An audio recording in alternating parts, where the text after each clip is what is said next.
Quand nous sommes fidèles à nous-mêmes, nous pouvons attirer ceux qui nous apprécient en raison de ce que nous sommes réellement.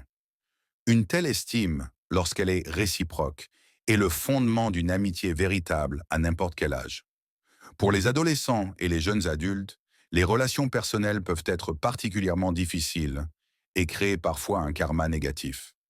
Pendant cette période, être authentique et fidèle à nous-mêmes avec nos pairs est peut-être l'un des plus grands défis.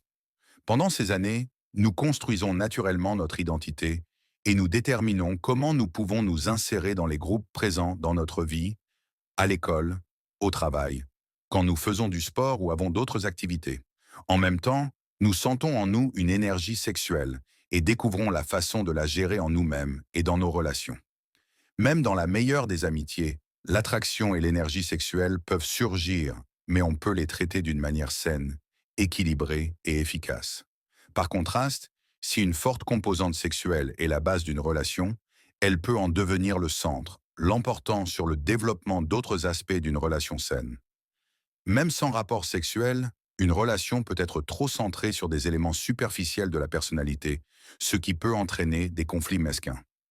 Toutes ces complications peuvent créer et composer des relations superficielles qui produisent un karma négatif. Ayant connu les déceptions de telles relations, la jeune femme de l'histoire suivante découvrit l'une des principales clés de l'amour supérieur. Au cours de mes relations, je sentis parfois que je perdais mon individualité. À un certain moment, je compris donc que je devais prendre le temps d'apprendre qui j'étais réellement. Ce ne fut qu'après avoir éliminé complètement les entichements, les béguins ou l'amour conçus de façon erronée, que je pus regarder en moi-même et découvrir qui j'étais au plus profond de mon être.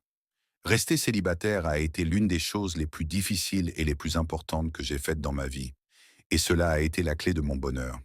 Je sens que cela contribuera aussi à me permettre d'avoir une relation vraiment heureuse à l'avenir. Comment puis-je attendre d'une relation qu'elle me rende heureuse si je ne peux pas être heureuse toute seule? Fais découvert tant de pouvoir en trouvant ma propre joie. Je sais que, puisque cette joie est maintenant en moi, personne ne peut me l'enlever. Je ne compte plus sur quelqu'un d'autre pour répondre à tous mes besoins et me rendre heureuse parce que je l'ai déjà fait seule. Maintenant que je pourvois moi-même à ces besoins, je sens que je peux être beaucoup plus ouverte à une relation vibrante, saine et satisfaisante. Alors que vous prenez le temps de rester célibataire, vous pouvez vous faire de bons amis et jouir de leur amitié, et c'est une des façons les plus fructueuses de traverser les premières années de l'âge adulte. Vous pouvez renforcer ces amitiés en participant à des activités de groupe avec eux, au lieu de subir la tension de relations individuelles entre hommes et femmes. Exprimer de l'amour de façon saine et créative est l'un des aspects les plus importants d'une amitié réelle. Cela peut inclure le service communautaire ou d'autres activités comme le sport, la musique ou l'art dramatique. Vous pourriez peut-être vous intégrer dans une troupe de théâtre locale.